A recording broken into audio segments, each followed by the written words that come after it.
beserta para habaib lainnya yang tidak bisa saya sebutkan satu persatu, para ulama, para kiai, para pengasuh pesantren,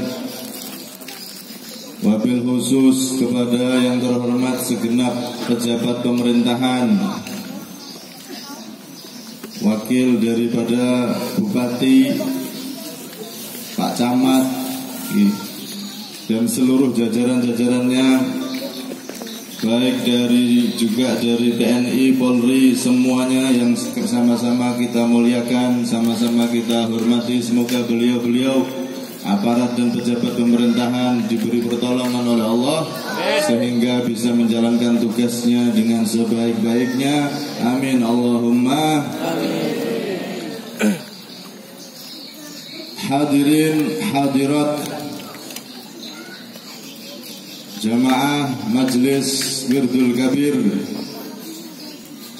yang hadir pada malam hari ini, semoga kita semua yang hadir mendapatkan curahan rahmatnya Allah subhanahu wa ta'ala, rahmat sempurna zahir batin, rahmat sempurna dunia akhirat, segala hajat terkabulkan, segala keinginan dikabulkan oleh Allah, segala niatan dan cita-cita baiknya dikabulkan oleh Allah berkah majelis ini. Amin Allahumma. Segala masalah keluarga, masalah ekonomi bibarakati hadal majlis, semoga dikabulkan, diberi solusi terbaik oleh Allah subhanahu wa ta'ala. Amin Allahumma amin. Hadirin hadirat yang dimuliakan oleh Allah subhanahu wa ta'ala, malam hari ini acaranya niku super komplit.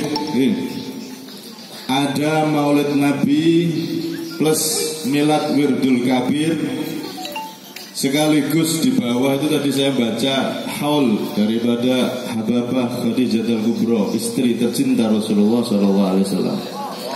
Juga Hababah Sayyidah Fatimah Zahra, putri tercinta Rasulullah SAW.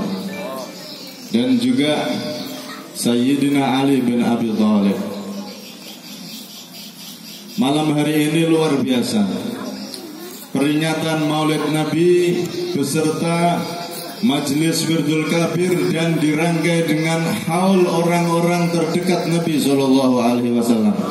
Semoga kita mendapat keberkahan dari Rasulullah, keberkahan daripada Siti Khadijatul Kubra, keberkahan daripada Siti Fatimah Zahra, dan keberkahan daripada Sayyidina Ali bin Abi Thalib, keberkahan daripada sahabat Rasulullah, orang-orang yang berjuang bersama Rasulullah SAW. Amin Allahumma amin.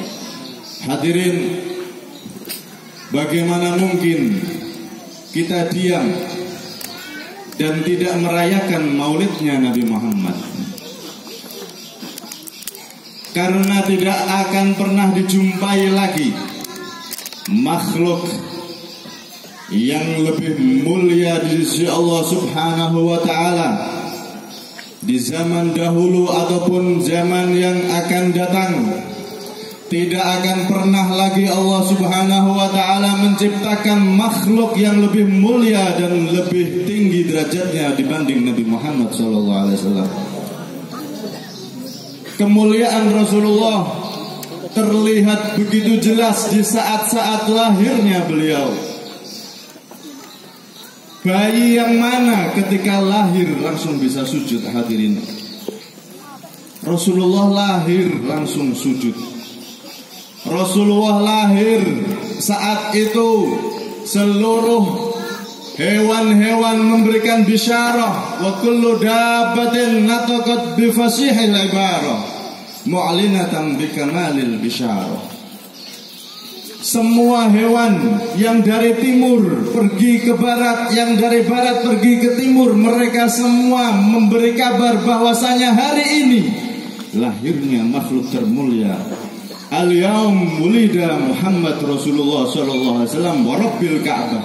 Demi Allah, hewan-hewan itu mereka saling bertemu, mereka mengucapkan bahasa yang begitu fasih dengan bahasa Arab. yang kambing berbahasa Arab, yang sapi, yang onta, semuanya mengatakan al-yaum wulida Muhammad Rasulullah wa rabbil Ka'bah. Hari ini dilahirkan Muhammad Rasulullah demi Allah sang pemilik Ka'bah. Allahumma shalli ala Muhammad. Sudah tidak pakai bahasa daerah lagi. Kambing itu kan biasanya bahasanya ya wek apa tuh. Yang kucing meong-meong, yang sapi jangan bilang persis lah ya. Hewan-hewan itu saat itu saking gembiranya dan ditampakkan mukjizatnya Nabi Muhammad, semua hewan saat itu digambarkan oleh Al-Habib Ali wa kullu dabatin nataqat bi fasihil ibarah. Semua hewan saat itu mengucapkan bahasa yang sangat fasih, bahasa Arab yang fasih dan bisa dipaham oleh semua yang dengar. Mengabarkan bahwasanya Nabi yang paling mulia Nabi Muhammad telah dilahirkan di alam dunia ini. Allahumma shalli ala Muhammad. Karena itu hadirin, bagaimana kita tidak bergembira dengan bayi yang luar biasa ini, bayinya Nabi Muhammad yang ketika lahir sudah nggak ada bandingannya. Bayi lahir sujud, bayi lahir semua hewan mengatakan dengan bahasa yang sempurna, bahasa yang fasih. Bahkan di hari tersebut, fidalikal am, di tahun tersebut semua yang hamil semuanya melahirkan bayi laki-laki berkah Rasulullah SAW. Yang mana di zaman jahiliyah bayi perempuan itu aib, bayi perempuan itu hina. Tapi saat Rasulullah dilahirkan di tahun tersebut, wa ma min hamilin fi dzalikal am illa atat bihamdiha bi ghulam min barakati wa sa'adati hadzal imam. Allahumma shalli ala Muhammad. Semua yang mengandung saat itu ketika melahirkan semuanya diberi bayi laki-laki oleh Allah Subhanahu wa taala berkah Nabi Muhammad sallallahu alaihi wasallam. Karena itu bagaimana kita orang yang beriman tidak bergembira dengan lahirnya Nabi yang agung ini? Kalau kita diberi anak, udah lama tidak punya anak, Masya Allah dikasih anak, itu kita tidak bisa nahan kegembiraan kita. Gembira luar biasa. Bahkan Nabi mengajarkan kalau lahir anak laki-laki akikah 2 kambing kalau bisa. Kalau belum punya ya 1 tidak apa-apa. Kalau perempuan 1. Itu menunjukkan ajaran Nabi Muhammad bergembira dengan nikmat Allah lahirnya anak ataupun lainnya. Bagaimana kita tidak gembira dengan lahirnya Rasulullah Sallallahu Alaihi Wasallam? Kalau ada orang yang mengatakan hukum Maulid Nabi, merayakan Maulid Nabi itu hukumnya apa, maka kita balas tanya, bagaimana hukumnya orang yang tidak merayakan Maulidnya Nabi Muhammad? Apakah orang yang beriman dengan Rasulullah, yang cinta sama Rasulullah, bisa menahan kegembiraannya? Tidak, hadirin. Pasti orang itu kalau cinta sama Rasulullah tidak akan pernah bisa menahan kegembiraannya akan datangnya lahirnya bulan hari lahirnya Rasulullah Sallallahu Alaihi Wasallam.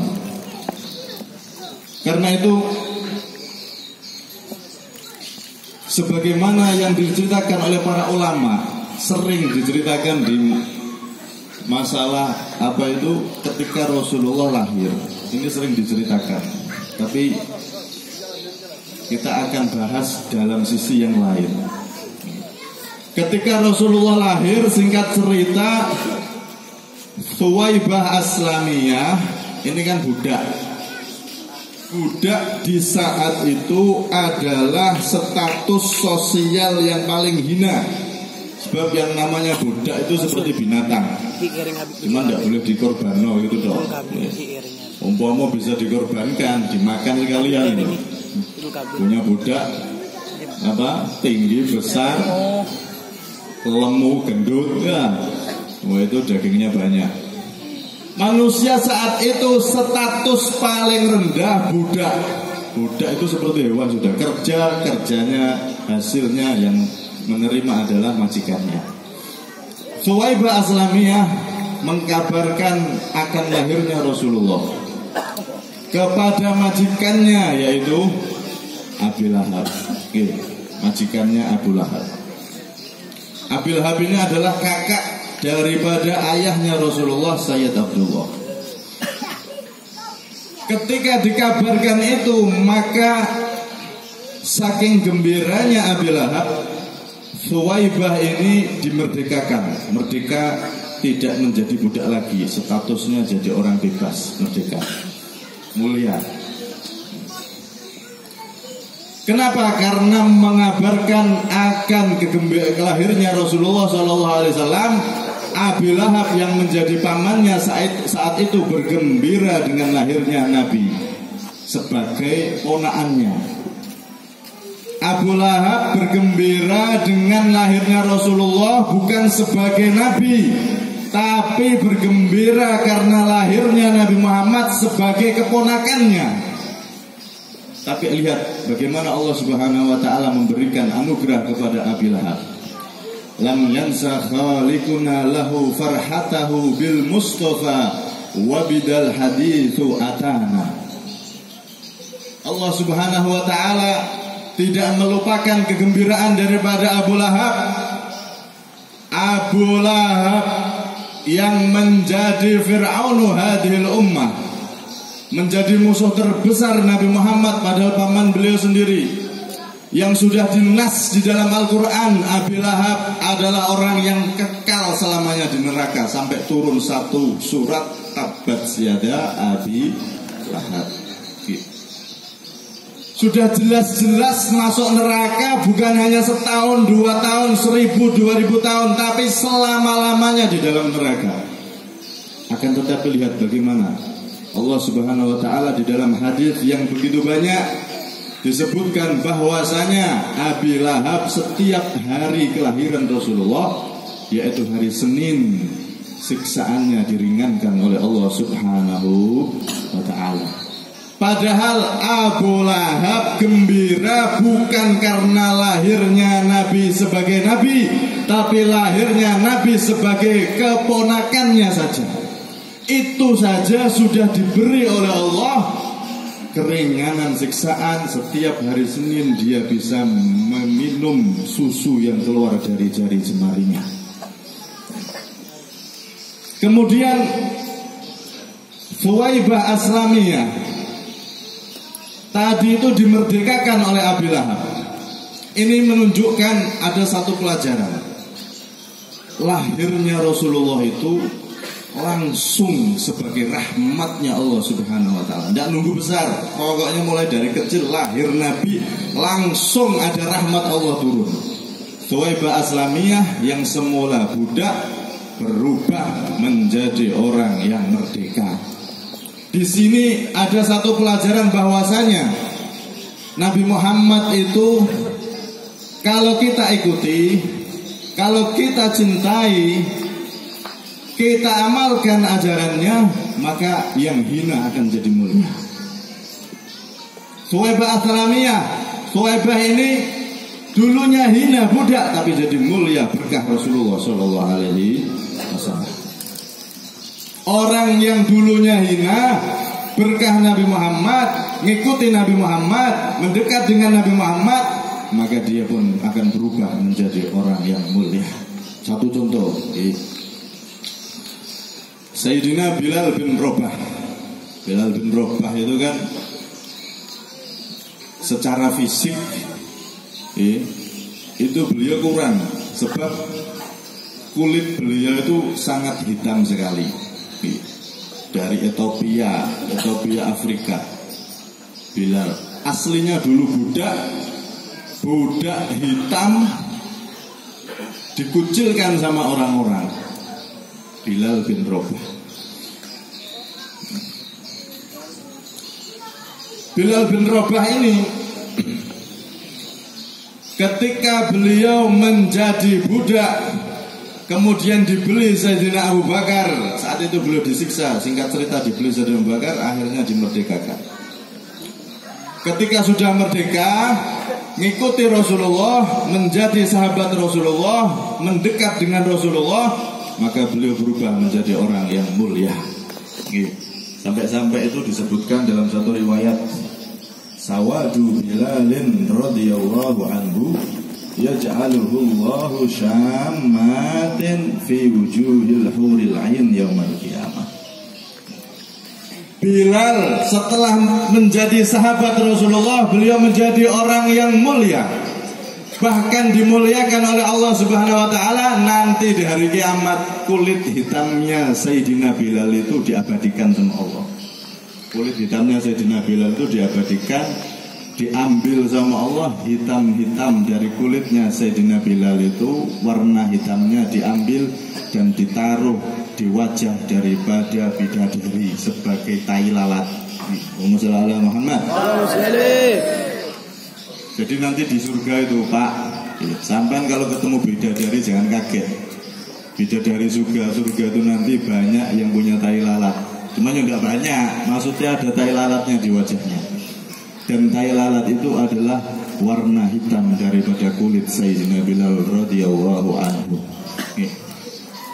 Karena itu orang yang hina kalau mau mendekat sama Rasulullah, maka dipastikan dia akan menjadi manusia yang mulia di sisi Allah Subhanahu wa ta'ala. Kemudian ketika Thuwaibah tadi itu melihat lahirnya Nabi Muhammad, maka pertama kali yang nyusui selain ibunya Nabi Muhammad adalah Thuwaibah. Jadi saat itu Thuwaibah mendatangi ibu Nabi, kemudian di situ Thuwaibah memberikan susunya dan diminum oleh Rasulullah Shallallahu Alaihi Wasallam. Di sini ada pelajaran juga, bahwasanya lihat bagaimana Nabi Muhammad orang mulia, tapi rendah hati, tawaduk, enggak sombong. Mulia tapi tidak sombong. Beliau makhluk paling mulia, tapi ketika lahir yang menyusui pertama kali setelah ibunya adalah seorang budak Thuwaibah. Ini menunjukkan hadirin, kita kalau di dunia ini punya kemuliaan, baik hartakah, jabatankah, nasabkah, atau kemuliaan yang lain. Tapi kalau kemuliaan tersebut tidak terhubung dengan Nabi Muhammad, maka hakikat dari kemuliaan tersebut adalah kehinaan dan kecelakaan. Hina dan celaka. Na'udzubillah min dzalik. Karena itu bagi kita yang diberi harta oleh Allah, diberi kekayaan oleh Allah, hati-hati. Harta kita ini akan jadi sebuah kehinaan jika menjauhkan kita dari Nabi Muhammad SAW. Lihat bagaimana Sayyidah Khadijah sebelum beliau diperistri oleh Rasulullah, beliau itu terkenal wanita paling cantik, wanita paling mulia nasabnya, dan wanita paling kaya. Lengkap sudah. Nasab keturunannya mulia, pangkat kedudukannya mulia, kemudian kekayaannya paling kaya. Tiga-tiganya sudah didapat. Kalau ada perempuan seperti itu, didata nanti yang jomblo-jomblo pasti antri. Komplit ini, nasab keturunan paling bagus, kekayaan paling kaya, kedudukan paling terhormat saat itu di depan suku Quraisy. Tapi Siti Khadijah ini paham, nasabku, keturunanku, kekayaanku, kedudukanku ini gak akan bisa berbuah kemuliaan yang hakiki kalau aku tidak dekat dengan orang ini, yaitu Rasulullah Shallallahu Alaihi Wasallam. Sampai-sampai beliau akhirnya memberanikan diri melamar Rasulullah Shallallahu Alaihi Wasallam karena pengen mulia berdekatan dengan Rasulullah Shallallahu Alaihi Wasallam. Dan memang demikian, akhirnya Siti Khadijah menjadi manusia paling mulia di sisi Rasulullah Shallallahu Alaihi Wasallam. Sampai-sampai Nabi itu Pak Bu, Nabi itu rumah tangga bersama Siti Khadijah selama 25 tahun kurang lebih. Itu Rasulullah sangat puas dengan Siti Khadijah, ridho dengan Siti Khadijah, sampai-sampai tidak kepikiran poligami. Nggak kepikiran kami karena istrinya Siti Khadijah ini begitu sempurna, sosok istri yang sangat sempurna. Radhiyallahu anhu warḍah. Siti Khadijah radhiyallahu anha, beliau ini satu-satunya istri Rasulullah yang paling dicintai Nabi Muhammad melebihi istri yang lain. Sampai-sampai itu setelah wafatnya Siti Khadijah aja, Nabi itu kalau punya makanan, punya apa itu suruh nulis, ini tolong kirim ke keluarganya Khadijah, ke temannya Siti Khadijah. Wah, kalau ada apa-apa tuh Khadijah. Sampai-sampai Siti Aisyah itu cemburu. Karena begitu hebatnya Siti Khadijah di hadapan Rasul Shallallahu Alaihi Wasallam. Masya Allah. Siti Khadijah ini sosok istri yang begitu luar biasa. Dan dari Siti Khadijah inilah Rasulullah Shallallahu Alaihi Wasallam punya putri tercinta beliau, yaitu Fatimah Zahra radhiyallahu anha. Dinamakan Fatimah. Rasulullah memberi nama Fatimah. Fatim itu artinya perempuan yang menyapeh. Bayi itu kalau sudah agak besar kan disapeh supaya tidak nyusu lagi, dipisah dengan susu. Nah, Fatimah itu perempuan yang menyapeh. Maknanya apa? Rasulullah memberi nama Siti Fatimah itu punya makna yang besar. Artinya semua keturunan Nabi nanti sumbernya dari Siti Fatimah, dan semua keturunan Rasulullah disapeh oleh Siti Fatimah dari api neraka. Allahumma shalli ala Muhammad. Karena itu Rasulullah mengatakan, ahibbullaha lima yadzukum min ni'amih wa ahibbuni li hubbillah wa ahibbu ahla baiti li hubbi. Cintai Allah karena Allah yang berikan nikmat kepada kita. Nikmat setiap saatnya, kita tidak pernah lepas dari nikmatnya Allah. Jantung kita selalu bergerak, dan nikmat-nikmat semuanya begitu banyak. Dan paling terbesar adalah nikmat iman, nikmat Islam, yang mana dengan ini kita bisa menjadi orang-orang yang kelak akan dimasukkan surga oleh Allah Subhanahu wa ta'ala. Cintai Allah karena Allah memberikan nikmatnya yang begitu banyak. Kemudian cinta sama Allah belum sah kalau kita tidak melakukan cinta yang kedua, yaitu cinta kepada Rasulullah Sallallahu Alaihi Wasallam. Dan cinta kepada Rasulullah Sallallahu Alaihi Wasallam tidak sah kalau belum kita melakukan cinta yang kedua, yaitu cinta kepada keturunan para habaib, para syarifah. Itu wajib kita cintai dan wajib kita percaya Rasulullah mempunyai keturunan. Kalau pengen dibahas tentang nasab ilmiah nanti sama beliau-beliau para habaib itu, nasab, pembuktian nasab dan lain-lain sekarang sudah ada Rabi'atul Alawiyah. Yang jelas kita sebagai Ahlus Sunnah wal Jamaah wajib meyakini Rasulullah SAW punya keturunan yang begitu banyak. Para habaib, para syarifah, mereka semua adalah keturunan suci Rasulullah SAW. Karena itu hadirin, orang yang tidak percaya Rasulullah punya keturunan itu bahaya. Bahaya. Bisa jadi cintanya sama Nabi ditolak, cintanya sama Allah ditolak, dan dia bisa su'ul khotimah, meninggal mati dalam keadaan tidak membawa iman. Na'udzubillah min dzalik. Karena itu orang yang tidak percaya dengan keturunan Nabi Muhammad, dia berada di dalam bahaya yang luar biasa. Sebab Nabi SAW sudah mengatakan di dalam hadis yang mutawatir maknawi, hadis yang begitu banyak riwayatnya, bahwasanya nanti menjelang hari kiamat akan datang keturunanku, namanya seperti namaku, nama ayahnya seperti nama ayahku, yaitu Imam Al-Mahdi. Imam Mahdi ini nyata dan sudah dikabarkan Rasulullah.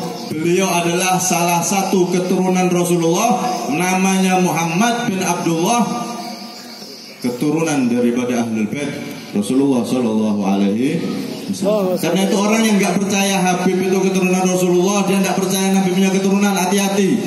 Jangan-jangan ketika Imam Mahdi keluar, dia nggak mau mengikuti Imam Mahdi. Tapi sebaliknya ketika Dajjal keluar, akhirnya dia menjadi pengikut Dajjal. Naudzubillah min. Karena itu hadirin, Majelis Wirdul Kabir ini adalah salah satu wadah dari sekian banyak wadah kita untuk mencintai Allah dengan sesungguhnya, mencintai Rasulullah dengan sesungguhnya melalui para habaib keturunan Nabi Muhammad Sallallahu Alaihi Wasallam. Karena itu hati-hati, hati-hati, jangan sampai kita su'ul adab, kurang adab dengan beliau-beliau para habaib. Kalau ada habib yang masih menyimpang, wajib kita cintai, kita hormati, tapi nggak wajib kita ikuti. Tidak boleh kita ikuti. Cuman kita nggak boleh merendahkan beliau-beliau. Kalau bisa diingatkan, kalau enggak, udah jangan sampai kita ikut menghina daripada para habaib yang mungkin masih kurang pas. Kenapa? Karena di dalam diri mereka adalah darah suci Rasulullah Sallallahu Alaihi Wasallam. Jangan sampai gara-gara 1-2 habib yang kurang pas, akhirnya kita membenci semua habaib itu jelek, bahkan semua habaib itu bukan keturunan Rasulullah. Hati-hati. Imam Mahdi keturunan Nabi Muhammad, dan Nabi Muhammad sudah mengatakan jelas Imam Mahdi nanti akan datang, dan saat datangnya Imam Mahdi sudah tidak bahas nasab-nasaban.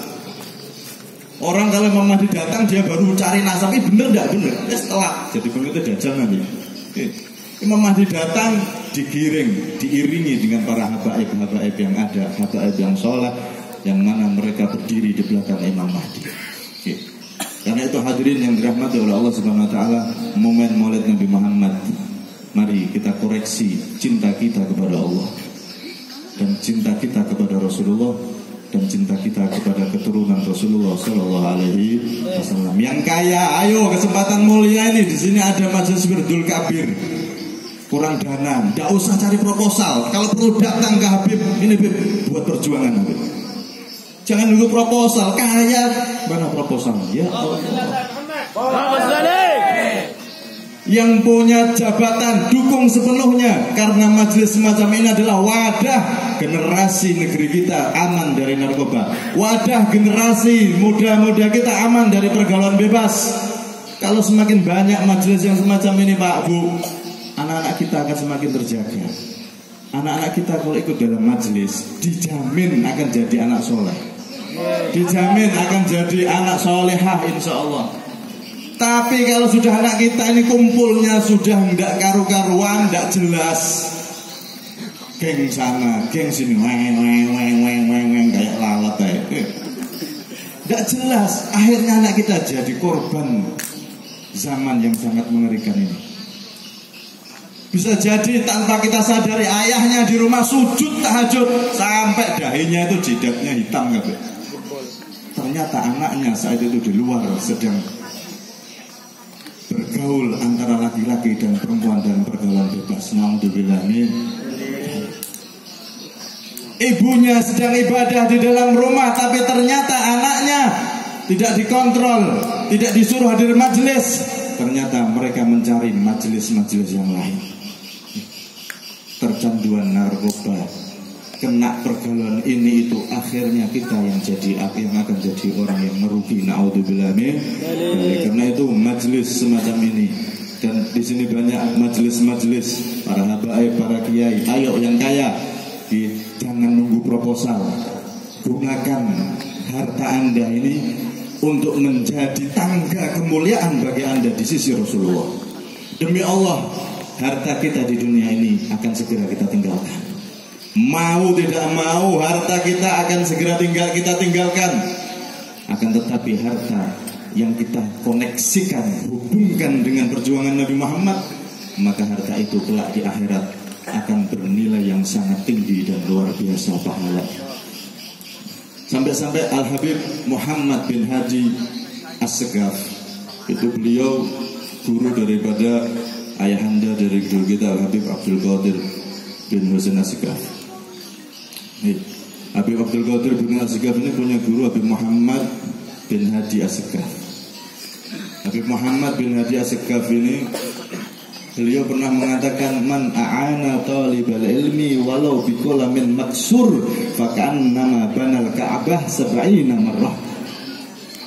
Barang siapa yang menggunakan hartanya untuk membantu para pencari ilmu, membantu dakwah Nabi Muhammad, membantu majelis, membantu pesantren yang betul-betul bersanad hingga Nabi Muhammad, membantu para habaib, para ulama dalam perjuangannya, maka ketahuilah, satu pena yang pecah itu kalau digunakan untuk perjuangan Nabi Muhammad, maka dia dapat pahala seperti membangun 70 Ka'bah. 70 Ka'bah, bukan 70 masjid. Satu pena pecah, kalau sampean sodakohkan untuk santri, sampean sodakohkan untuk majelis ilmu, anggap 1.000 itu ya. 1.000, tapi kalau kita salurkan di majelis, salurkan di pesantren, salurkan di dalam perjuangan para habaib, perjuangan para ulama, maka 1.000 itu pahalanya besar di sisi Allah seperti membangun 70 Ka'bah. Dan tidak akan pernah ditemukan orang yang bisa bangun Ka'bah.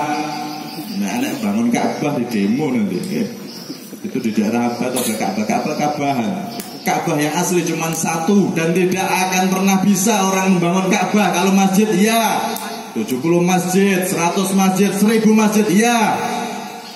Tapi kalau kita mendermakan harta kita di jalan ilmunya Nabi Muhammad, maka 1.000 rupiah itu lebih tinggi nilainya daripada sampean membangun 70 Ka'bah. Alhamdulillah. Makanya kalau diberi harta banyak, semakin keluarkan yang banyak untuk perjuangan Rasulullah.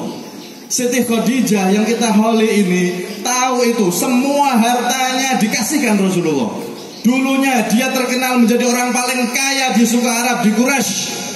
Dan Nabi Muhammad terkenal menjadi seorang yang paling miskin, paling gak punya.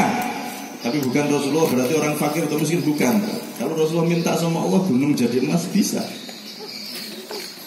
Rasulullah terkenal paling gak punya suku Quraisy. Siti Khadijah terkenal orang paling kaya. Ketika menikah sama Rasulullah, maka langsung seluruh hartanya dikasihkan Rasulullah untuk perjuangan Nabi Muhammad SAW. Dan berkah Siti Khadijah ini, maka kita tahu agama kita, kita kenal Allah, kita bisa sholat, kita bisa puasa, dan lain sebagainya. Makanya sampai-sampai ada qasidah itu, Sa'duna fid dunya, Fauzuna fil ukhra, Bi Khadijatal Kubra, Wa Fatimah Az-Zahra. Bareng Sa'duna fid dunya, Fauzuna fil ukhra, Bi Khadijatal Kubra, Wa Fatimah Az-Zahra, Bi Khadijatal Kubra, Wa Fatimah Az-Zahra. Sa'duna fid dunya, kesuksesan kita di dunia.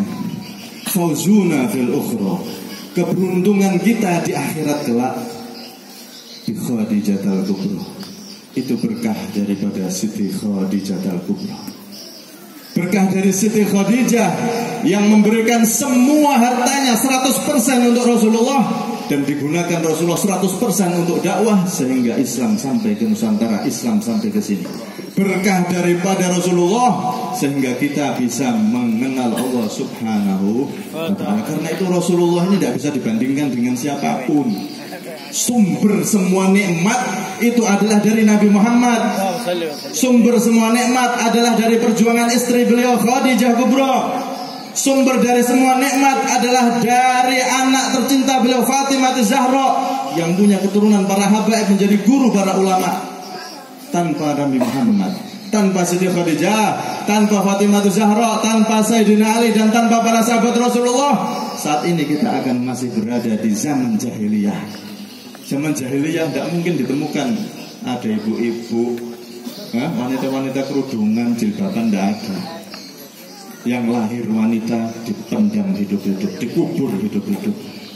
Bahkan di jahiliyah itu anak tidak hormat sama sekali sama orang tua, ibunya dijadikan budak. Itu zaman jahiliyah, tidak kenal ibu, dijadikan budak. Ada yang terlalu, bahkan ibunya dijadikan untuk pemuas nafsunya. Naudzubillah min. Kalau nggak ada Nabi Muhammad, nggak ada Siti Khadijah, nggak ada Siti Fatimah, nggak ada Sayyidina Ali bin Abi Thalib, nggak ada para sahabat, maka kita semua nggak akan pernah berkumpul semacam ini. Maka kita semua tidak akan pernah mengenal yang namanya perjuangan, tidak akan. Para pahlawan kita nggak akan kenal perjuangan, dan Indonesia tidak akan pernah merdeka. Yang diteriakkan pejuang kita apa? Allahu Akbar.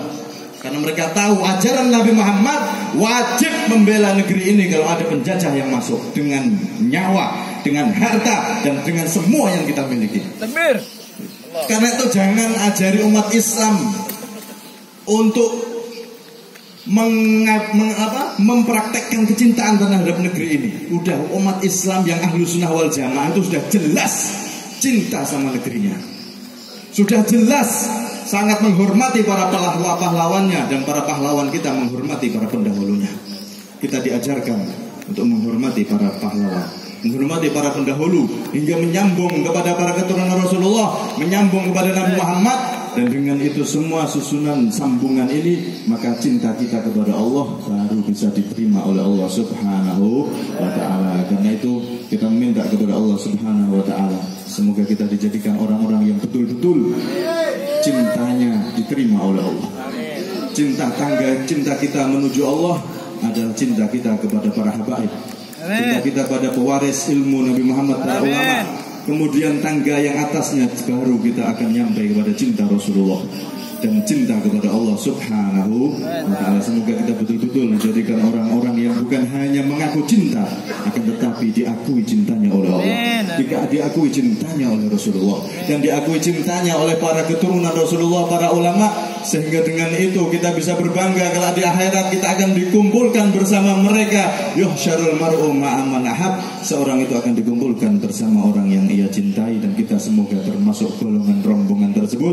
Amin Allahumma amin. Kurang lebihnya minta maaf. Hada minni wal afu minkum. Assalamualaikum warahmatullahi wabarakatuh.